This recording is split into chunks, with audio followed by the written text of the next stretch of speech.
ఇక్కడ ప్రతివాడు అడుక్కునేవాడేనండి. కాకపోతే అడుక్కునే విధానంలోనే ఎవరి స్టైల్ వాడిది. ఒక 100 ఉంటే కొట్టండి. 100. ఉంది.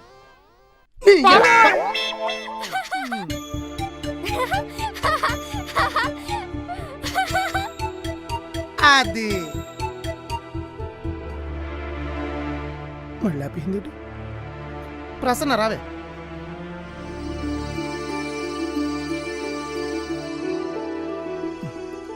ఎవరమ్మా నువ్వు?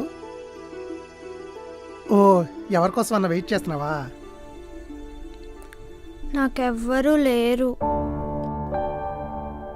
నేను ఒక అనాథని. కొన్నాళ్ళ క్రితం నన్ను ఒకరు దత్తకి తీసుకున్నారు.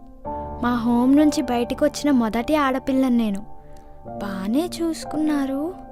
కానీ వాళ్ళకి బాబు పుట్టాక నన్ను చదివించడం ఆపేసి ఇంటి పని చెప్పడం మొదలుపెట్టారు.